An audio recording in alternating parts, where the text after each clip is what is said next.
Hello students. आज का new topic है पुष्प की संरचना, यानी आदर्श पुष्प की संरचना।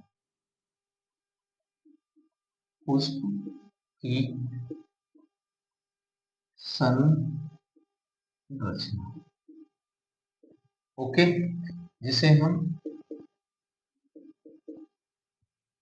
स्ट्रक्चर ऑफ फ्लावर कहते हैं। ओके, इस पुष्प की संरचना के बारे में एक बारे में महत्वपूर्ण चार भाग होते हैं।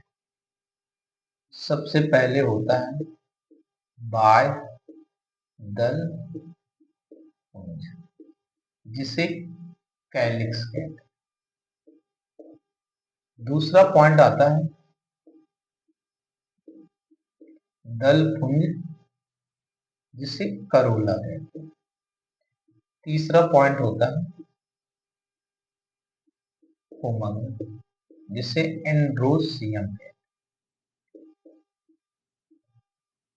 फोर्थ पॉइंट आता है जायन, जिसे गैनोसियम। ओके, अब नेक्स्ट पॉइंट में आते हैं। पुष्प की बाह्य संरचना में दो भाग होते हैं। इनको दो भागों में, यानी फर्स्ट पार्ट जो आता है इसका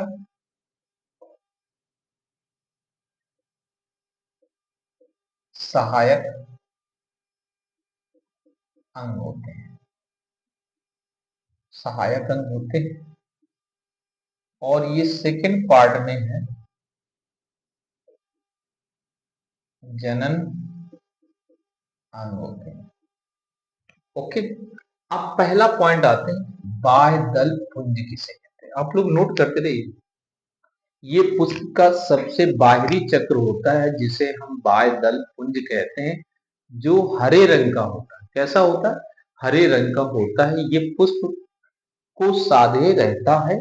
इसकी इकाई को हम बाह्य दल पुंज या सेपल्स कहते हैं। बाह्य दल पुंज या सेपल्स कहते हैं। दूसरा भाग आता है, ये पुष्प का दूसरा चक्र होता है। इसको हम दल पुंज कहते हैं। ये प्रायः विभिन्न रंगों के विभिन्न पौधों में पाया जाता है, जो कीटों को अपनी ओर आकर्षित करने का कार्य करता है, जिसके कारण पुष्प आकर्षित होते और परागण क्रिया होती है। इसकी इकाई को हम दलपुंज या पेटल्स कहते हैं। पेटल्स कहते हैं। अब नेक्स्ट आता, पुष्प का तीसरा चक्र होता है, जिसे हम पुमंग या एंड्रोसियम कहते हैं। ये पुष्प का नर जननांग भाग होता है, जिसकी इकाई पुंकेसर होती है। पुंकेसर होती है। पुंकेसर परागकोश से मिलकर बना होता है, जिसमें तीन भाग हो। इसकी इकाई को पुंकेसर या स्टैमेन कहते हैं। पुंकेसर या स्टैमेन कहते हैं। इसमें तीन भाग होते हैं। तीन भाग होते हैं। सबसे पहला भाग होता है पुतंत्र, जिसे हम फिलामेंट कहते हैं। फिलामेंट कहते हैं। दूसरा कनेक्टिव संयोजी ऊतक होता है। और तीसरा हमारा होता है, जिसे हम स्टैमेन या पॉलिन ग्रेन कहते हैं। पॉलिन ग्रेन या एंथर सैक कहते हैं। एंथर सैक कहते हैं।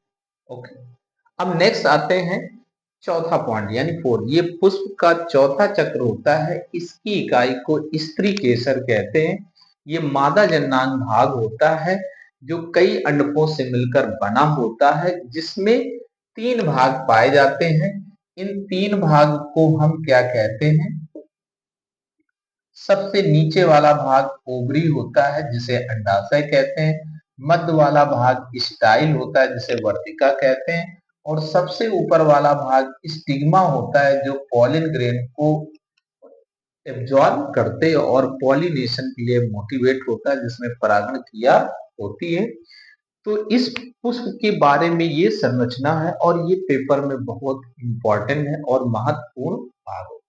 ये पुष्प की संरचना, यदि एक ही पुष्प में नर और मादा जन्नांग पाए जाते हैं तो उसे हम क्या कहते हैं? द्विलिंगी पुष्प कहते हैं। और यदि एक ही जाति के अलग अलग पुष्प होते, नर पुष्प अलग होता, मादा पुष्प अलग होता, तो उसे हम एक लिंगी पुष्प कहते हैं। जैसे सबसे कम होते हैं जो है एक लिंगी पुष्प पपीता है या अंजीर आदि जैसे होते हैं, जबकि बहु बहु ज्यादातर द्विलिंगी पुष्प मोस्टली पौधों में पाए जाते हैं। ओके, इस चैनल को सब्सक्राइब करिए, लाइक करिए और बेल आइकन दबाइए। ओके, थैंक्स, नोट कर लो।